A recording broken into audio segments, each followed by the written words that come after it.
안녕하세요. 힐링이데아TV의 이한일입니다. 오늘은 58강 오후 회복으로 가는 길 17장 조각 맞추기의 세 번째 시간을 갖도록 하겠습니다. 오늘은 17장 조각 맞추기 중에서 지난 시간에 처음에는 인트로덕션부터 절망을 이겨내려면, 그리고 모자이크 같은 내 마음, 그리고 지난번 57강에서는 자기 리더십, 내적 풍경의 탐구, 뿔뿔이 쪼개진 삶, 이렇게 했었는데, 지난 시간에 했던 이 세 가지 주제를 먼저 살펴보고 이번 시간을 진행하도록 하겠습니다. 그래서 지난번에 이야기했던 그 자기 리더십이라고 하는 부분은 결국은 이 내 마음 안에서 내가 삶을 내가 주도적으로 이끌어 가야 되거든요. 그러니까 내면 가족 체계는 여러 가지 나의 아주 인격적으로 성숙되고 안정된 부분도 있고, 굉장히 어린애 같은 부분도 있고, 아주 이렇게 괴상한 그런 성격도 있고, 아주 이렇게 분노에 젖어 있는 성격도 있고, 이런 여러 가지 중에서 결국은 사려 깊고 나를 이렇게 이끌어 갈 수 있는 이런 것들을 이제 키우도록 해야 된다. 결국 이것이 주도적으로 움직일 수 있도록 이 자기 리더십을 갖춰야 된다.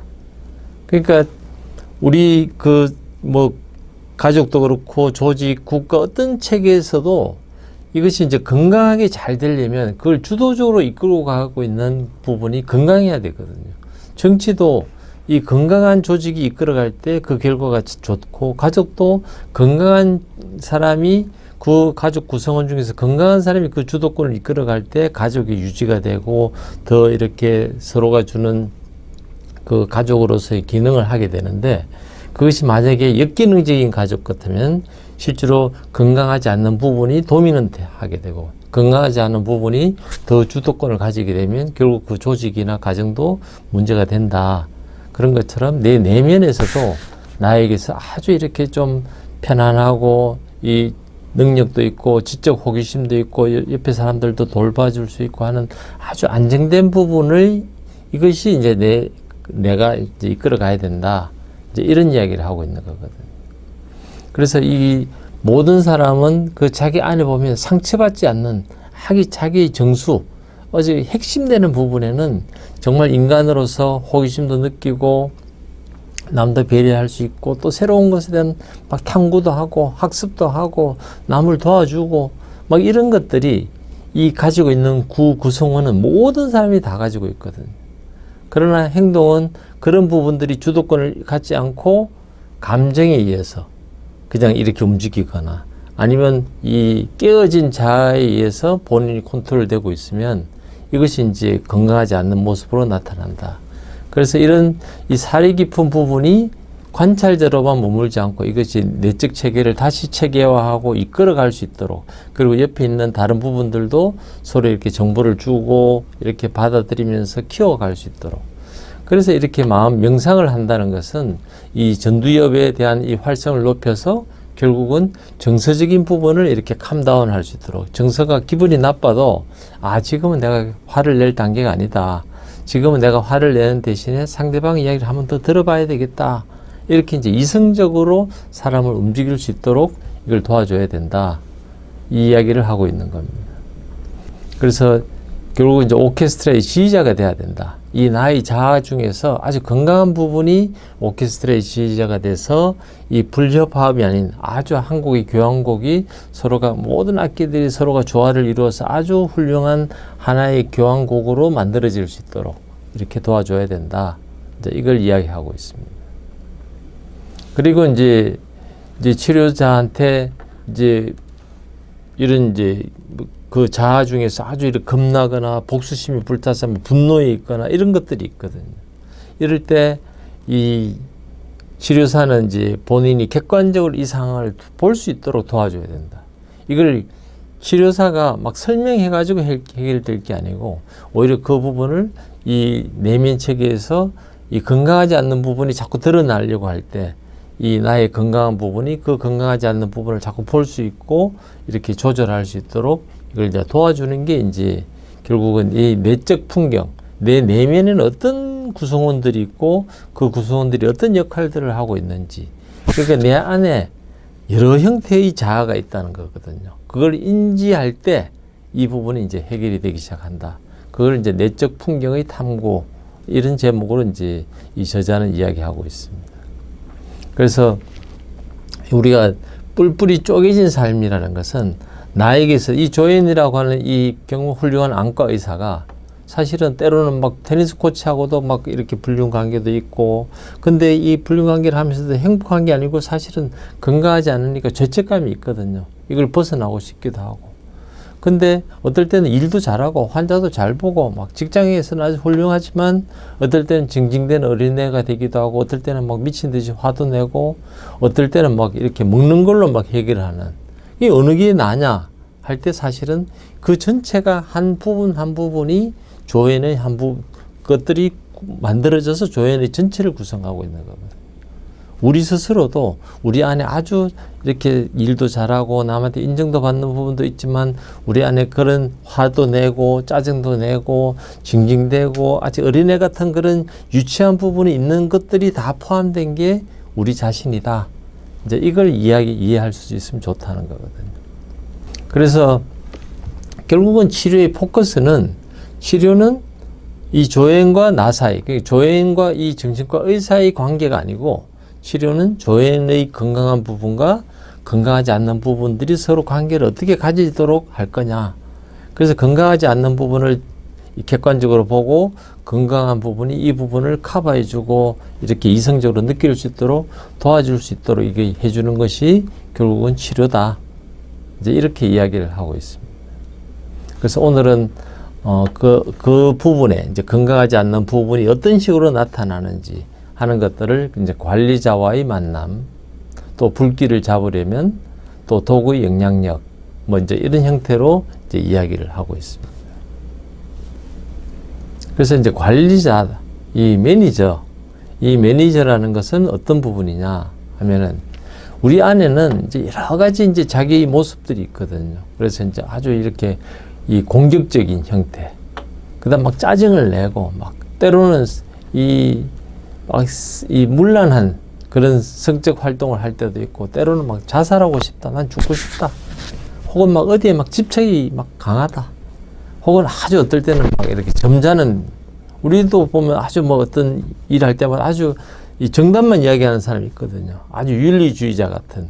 그럼 그것이 그 사람이 모두냐? 그렇지 않다는 거예요. 그 사람도 남들이 보지 않을 곳에서는 때로는 집착이 강한 부분도 있고, 문란한 부분도 있고, 자살하고 싶은 생각도 들고, 어린애 같은 부분도 있고, 공격적인 부분도 있고, 이런 것들이 다 구성이 되어 있지만, 윤리주의자 같이 보일 때는 윤리주의자 같이 보이는 그런 아주 관리자에 의해서 통제되고 있는 이 모습이 이제 관리자라는 거거든요. 그래서 이 관리자는 내가 창피한 일을 당하지 않도록 딱 이렇게 안전을 유지하는, 그래서 내가 나의 약점을 상대방한테 보이지 않도록. 그래서 우리가 이런 이제 이야기를 할 때 어느 집단에 가서 딱 이야기하면 절대 자기 이야기를 안 하는 사람들이 있습니다. 그래서 뭐 어떤 사람들은 자기가 사실 아버지하고의 관계에서 상처가 있었고 누구하고 친구와의 관계가 안 좋고 하면서 자기 이야기를 이렇게 하면 옆에서 가만히 듣고는 말은 해주는데 결국 끝날 때까지 자기 이야기는 안 하는 거거든요. 그러면 자기 이야기를 안 한다는 것은 그 사람이 완벽하게 삶을 살고 있느냐? 그렇지가 않고 이분은 관리자에 의해서 이렇게 통제되고 있다. 이 관리자는 절대 부끄러운 일을 말하지 않고 본인의 내면을 절대 드러내지 않거든요. 그래서 이 관리자에 의해서 이렇게 쫙 관리되고 있으면 좋을 것 같지만 결국 내면에 있는 상처는 절대 치유할 수가 없다.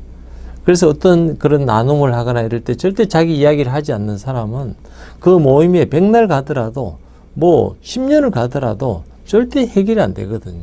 왜냐하면 그분은 완벽하게 관리자에 의해서 통제되어 있기 때문에 자기 내면에 그런 그 공격적인 부분들, 또 막 이렇게 부끄러운 부분들, 집착이 강한 이런 것들을 드러내고 그 원인을 알고 해결이 조금씩 좋아지는데 본인은 절대 드러내지 않으면 해결이 되지 않는다. 그래서 이 관리자에 의해서 도미넌트하게 이렇게 되는 사람들이 옆에서 이렇게 보면 그분들은 참 안 됐다. 그래서 자기 이야기를 잘한다는 것은 그걸 이제 무분별하게 하는 것이 아니고 그떤 상황에 맞추어서 사실은 내가 이런 부분이 어렵다. 어떻게 해야 될지 모르겠다. 할 때 이제 다른 사람들의 이야기를 들으면서 나를 또 객관적으로 돌아보는 그런 시간을 갖게 되면 결국은 그 부분이 회복이 되고 힐링이 된다는 거거든요. 그래서 이 관리자라는 것은 결국은 나를 잘 통제된 상태를 유지한다. 이러려면 어마어마한 에너지가 필요한 거거든요. 그렇게 되면 남들한테 내가 괜찮은 사람으로 보이기 위해서 막 집중을 하다 보면 실제로는 다른 사람한테 관심을 가질 여유가 없게 되고 나의 진짜 업무적인 거나 이런 것들이 안 되거든요. 왜냐하면 나는 이 남한테 이렇게 잘 통제된 것만 보이기 위해서는. 그러니까 이 어떤 사람은 이렇게 뭐 사람을 만나면 때로는 자극도 받을 수 있고 때로는 뭐 성적 충동도 느낄 수 있고 혐오감도 느낄 수 있고 막 자살하고 싶기도 하고 막 여러 가지 생각들이 한 1초 간격에도 막 여러 가지 생각들이 동시에 들기도 하는데 이런 것들이 아무것도 없는 것처럼 아주 나는 뭐 평범하게 아주 스테이블하게 안정적으로 이래 있는 사람처럼 훌륭한 정말 윤리주의자처럼 도덕군자처럼 이게 있다고 보여주려면 옆에 사람한테 관심을 가질 수가 없거든. 오로지 나한테만 관심을 가지는. 이제 이렇게 되는. 자기 능력 이상으로 한쪽에만 포커스를 관리자 모드에 딱 들어가게 되면 이제 일도 업무도 안 되고 본인은 괜찮은 사람처럼 보일지 모르지만 남의 말도 들리지도 않고 남들하고 협동도 안 되고 다른 사람에 대한 배려도 안 되고 이렇게 된다는 거거든. 그래서 이 사회적으로 아주 뭐 막중하게 일도 잘하고 뛰어난 실력으로 전문적인 일을 하지만 이 조연처럼 뭐 조연처럼 안과 의사라는 걸 미국에서 굉장히 성공적인 어떤 커리어를 가지고 살 수 있지만 결국 내면에는 뭐 이상한 자해를 하고 본인이 막 식사도 막 엄청나게 식사를 하고 또 막 이렇게 그런 성적 행위도 막 불륜도 뭐 서슴없이 하고 이렇게 된다는 거거든. 그래서 정말 남들이 보면 이게 이해가 안 되죠. 저렇게 일도 잘하고 직장에서 환자도 열심히 보고 하는데 혼자 있을 때는 막 자해에 대한 생각, 자살에 대한 생각, 또 막 음식을 먹는 것에 대한 통제도 안 되고 막 이런 이상한 행동들을 하는 것이 사실은 놀라운 일이 아니다. 모든 사람들이 그런 부분들이 있다 하는 거거든. 그래서 이 조연이 이런 기분이 들 때 이것이 어떤 것들이고 그러나 나에게는 아주 건강한 부분도 있고 그렇게 이렇게 건강하지 않은 부분도 있고 이런 것들이 이제 조금씩 이제 콜크 박사하고 대화를 하면서 이해를 하기 시작했다는 거거든. 그래서 이런 부정적인 생각이 들어도 이거는 내 감정이 그럴 뿐이지 실제가 그런 게 아니다. 내가 지금 현실 세계에서 내가 겪는 게 아니고 옛날에 겪었던 옛날에 받았던 상처가 지금 나한테 영향을 주는 것이다. 그래서 내가 집착하고 허약하고 무기력하고 이런 것들이 사실은 어느 부분에 이렇게 남아있는 이 트라우마하고 상처다. 뭐 이제 이렇게 되는 거거든. 이제 그런데 그런 이야기를 하다 보면 본인은 막 이 치욕스럽고 모욕적인 기분이 들고 막 이렇게 되고 자신감도 없고 이제 이렇게 하면서 이제 상담이 이제 계속 진행이 됐다는 거거든요. 근데 이제 그런 이야기를 하고 나면 본인이 이제 이 감정이 고통스러우니까 이걸 이제 뭘로 해결하느냐 이제 뭐 먹는 걸로. 그래서 냉장고에 넣은 음식을 깡그리 먹어치우고 몇 시간 동안 계속 토했다. 몇 시간 동안 일도 못 하고. 그리고 나서 이제 진료실에 들어왔을 때는 죽고 싶다. 그럴 때 이렇게 아니야 이게 죽고 싶은 거는 잘못된 거야. 이렇게 이야기를 하지 않고 콜크 박사가 폭식이나 자살 충동에 대해서 옳고 그름을 이야기하지 않자 놀라워했다. 이게 이제 우리가 상담하는 사람들이 가져야 될 자세거든. 그 사람이 일시적으로 자살하고 싶거나 이럴 때 우리가 공감해주고 참 힘들었겠구나. 그런 아주 이렇게 본인이 어떤 참 남한테 보여주기 싫은 그런 이 행동들, 감정들이 있는 것이 본인이 직시하게 되면 너무 힘들거든요. 그럴 때 본인이 폭식을 하고 자살 충동을 한다고 해서 역겨운 그런 본인의 내면의 모습이 있다고 해서 그렇게 하면 안 돼 하는 도덕적으로 접근해서 안 된다는 거다. 그걸 공감해주고 그것이 어떤 부분인지를 또 객관식해서 이렇게 볼 수 있도록 도와주고 그리고 이것을 이제 좀 이런 부분에 대해서 때로는 심하면 또 약을 또 이렇게 안정제를 조금 더 주고 또 시간을 벌면서 또 이렇게 자기 자신을 볼 수 있도록 이렇게 이제 한다는 거거든요. 이렇게 해서 다 효과가 좋으면 얼마나 좋겠어요. 근데 그렇게 됐을 때 그 느낌이 들면 이 조행 같은 경우는 사람들이 이제 내가 드러나게 되면 사람들이 나를 싫어하게 될 거고 나 혼자 있게 될 거다. 이제 왜냐면 어릴 때 막 애가 말을 안 들으면 엄마가 너 그렇게 안 하면 다른 집에 입양 보낼 거다. 그러니까 얘가 막 겁이 나는 거지. 이 겁이 난 게 몸에 장착이 되면 어른이 됐지만 그게 이제 아직은 뭐 해결이 안 되는 거거든. 그래서 그 애에 대해서 어떠냐 하니까 참 불쌍한 애다. 그 자기 어린 모습을 떠올리면서 참 불쌍한 애다 하면 이제 그것이 인식이 되면 이것이 지금이 아니고 옛날의 일이고 그래서 괜찮다. 이런 느낌이 들지 않을까? 그럼 옛날의 일이라는 것과 지금 일이 아니다라는 걸 우리가 구별할 수 있으면 이제 이 콜크 박사는 이제 이 정도 되면 좀 진전이 됐다라고 생각했는데 실제로 너무 성급했다. 왜? 이제 본인이 그런 느낌이 들었지만 이 감정이라는 거는 금방 그렇다고 해서 확 해결이 되는 게 아니거든요. 그러니까 이 본인이 못 견디니까 상담 때 안 왔다는 거예요. 못 오는 거죠. 부끄럽고 그리고 두렵고.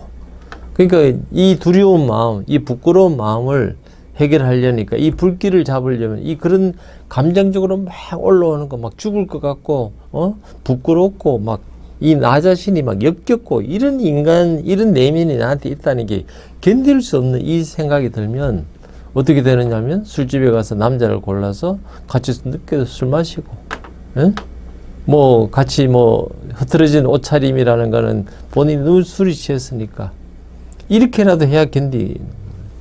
그리고 이제 남편하고 대화가 안 되는 거죠.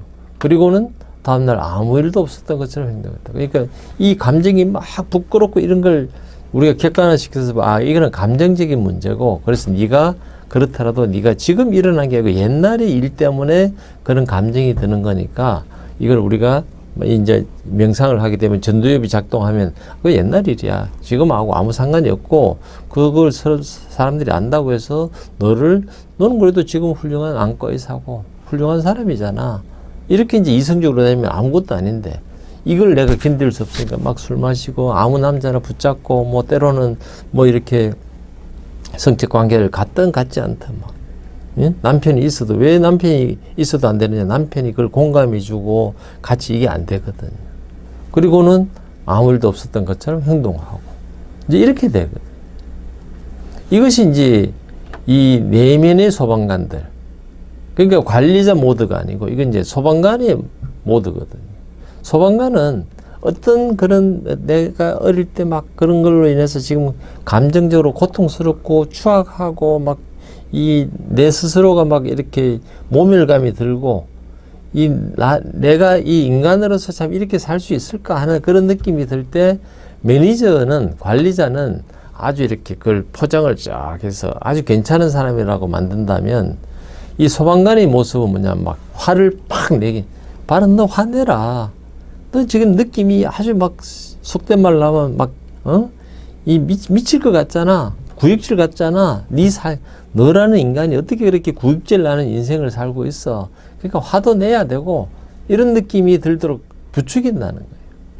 그래서 그 부추기면 막 이제 술을 막 엉망으로 마시고 또 남자들을 만나든 뭐 여자를 만나든 막 만나가지고 막 밤새도록 막 이렇게 하고 그리고는 그 다음날 보면 이제 감정이 어느 정도 해결되고 나오면 아무 일도 없었던 것처럼 이제 쫙 지내거든요. 근데 아무 일도 없었던 것이 아니고 그 지난 밤에는 술도 그래 마시고 그렇게 남자나 여자를 아무나 이렇게 만나고 정말 번개 모임 하듯이 이렇게 해가지고 정말 정도에 어긋나는 일들을 하고 있는 그 모습들이 실제로는 많은 사람들이 그런 삶을 살고 있고 거기에서 자유로운 사람은 아무도 없다는 거거든요.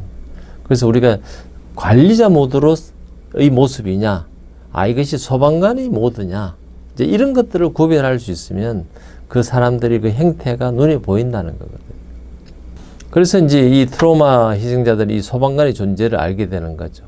그래서 이 소방관들은 쇼핑 막 가서 막 엄청난 물건을 사게 만들고 술을 엄청나게 먹게 만들고 게임을 하게 되면 막 몇 시간씩 며칠씩 막 게임 중독하게 되고 또 충동적으로 불륜관계를 맺고 강박적으로 운동하게 하고 막 운동을 아침부터 밤까지 막 끊임없이 그 아드레날린이 막 솟구치도록 막 끊임없이 헬스를 하더라도 1시간 정도 한두 시간이 아니고 막 4시간 5시간 나를 막 못 견디게 만드는 이런 것들. 왜? 내가 멀쩡하게 있으면 이 공포심과 수치심을 견딜 수가 없거든. 근데 그렇게 해봐야 결국 한두 시간 정도만 본인이 견디지. 이게 사람이 오랫동안 그렇게 할 수가 없거든요. 그래서 우리 불길이라는 것은 이게 소방관이 막 이렇게 해서 불길을 이제 불길이 올라온다는 거는 감정이 막 그런 역겨운 감정들 견딜 수 없는 수치심이 올라올 때 소방관들이 착 끄게 만드는 방법은 진짜 뭐 건강하게 끄는 게 아니고 술을 많이 마시게 하거나 그런 막 이렇게 자질구레한 막 사람이 추악한 모습들, 게임 중독의 형태가 되거나 도박 중독의 형태가 되거나 알코올 중독의 형태가 되거나 섹스 중독의 형태가 되거나 이렇게 되면서 그 불길을 끄라는 거거든요. 그러니까 관리자 모습도 문제가 있고 또 소방관의 모습도 문제가 있다는 이런 이야기죠. 그래서 소방관도 결국 자기 시스템을 보호하기 위한 거거든. 이 보호하기 위한 것을 다르게 표현하면 본인도 살려고 노력하는 거거든. 왜? 이 감정을 갖고는 지금 살 수가 없으니까. 근데 이제 결국 목표는 이 내가 견딜 수 없는 이 감정이 지금 내 모습이 아니고 실제로 옛날에 트라우마로 인해서 나한테 지금 이 남아있는 그 감정이라는 거지 지금 현실의 삶하고는 상관이 없다. 이걸 이성적으로 이제 느낄 수 있어야 되는데 이게 쉽지 않다는 거거든. 그래서 이것이 처음에는 노력해도 그 내 모습을 대면하기가 어렵지만 자꾸 보면서 객관화시키면서 자꾸 익숙해지고 객관화시켜서 이걸 이해하다 보면 어느 순간에 내한테 막 그 꾸중물같이 올라오는 느낌이 있어도 아 이거는 옛날 일이야. 오케이 이거는 지금 나하고 상관이 없지. 이렇게 되면 이게 이제 치료가 된다. 이제 이걸 이야기하고 있습니다. 그래서 이 추방자라는 건 내 안에 그런 그 느낌들, 기억들, 감각들 이런 것들이 버려져야 될 것들이거든요. 그 기억들은 뭐냐면 옛날에 받았던 트라우마로 인해서 내 몸에 남아있고 나한테 끊임없이 지금도 상처를 주고 있는 그 추방돼야 되는 부분들. 이게 소위 말하는 이제 유독성 폐기물과 같이 내 안에 있는 그런 뭐 기억들, 감각, 믿음, 감정 이런 것들이 있거든요. 그래서 이런 것들을 내가 깨닫고 버리는 것을 이것이 드러날 때 소방관이 와서 팍 불을 끌 때가 있고 혹은 드러날 때 관리자가 와서 아무것도 아닌 것처럼 하는데 관리자 모드든 소방관처럼 불을 끄든 둘 다 해결이 안 된다는 겁니다. 이것이 드러날 때 내가 객관화시켜서 아 이거 맞아. 요 감정이 있는데 요거는 그때 옛날에 당했던 요거지. 요거를 내가 지금은 나하고 상관이 없으니까 나는 너를 거부해. 딱 이 감정은 내가 어떻게 되는지 알아. 할 때고 내가 이해를 할 때 이게 이제 없어진다는 거거든. 그래서 우리는 사실은 도구의 영향력 아래 살아가고 있다. 그리고 그 도구의 영향력이 어쨌든 드러나는 걸로 해서 문제가 될까봐 관리자의 모드가 되기도 하고 그 도구로 인해서 내 감정이 막 견딜 수 없으니까 그 불난거를 깔아앉히기 위해서 소방관처럼 행동할 수 있지만 관리자나 소방관의 모드로는 될 수가 없고 장기적으로 우리가 결국 그걸 직시하고 그 원인을 객관적으로 보고 그걸 내 안에 아주 평온하고 합리적이고 인격적인 내 안의 모습이 그것을 관리를 싹 하면서 오케이 나는 너하고 이제 이걸 정리했어. 이것이 어디서 오는지를 내가 알아. 그것이 나를 더 이상 괴롭히지 않을 거야. 이렇게 합리적으로 내 안에 이제 이것이 장착하게 되면 이게 이제 극복이 된다. 이제 이렇게 이야기할 수 있습니다. 그래서 우리가 이제 이런 트라우마에서 가장 이 상처받은 부분들, 이런 부분들이 이게 이제 하나씩 이렇게 느끼게 되면 이제 이 조에는 이제 이걸 이제 깨닫기 시작했다는 거거든요. 그래서 본인이 옛날에 어릴 때 정말 이런 것들 때문에 나 스스로를 경멸하다 보면 내 삶에 정말 진정한 즐거움도 없고 자기 자신을 사랑하는 이런 것들이 없다는 거거든요. 그러니까 이런 인티머시, 어떤 친밀감이 회복이 되지 않는다. 그러니까 이제 이런 것들을 겪고 나면, 해결하고 나면 이제 삶이 이제 그런 것들이 된다. 이런 것들이거든요. 그래서 이 리차드 셜저라는 분이 결국은 이제 이런 내면 가족 체계에서 우리가 이제 어릴 때 그런 학대받은 것들로부터 살아남는 것에 대한 이야기를 했지만, 실제로는 어릴 때 크고 작은 학대가 있었거든요.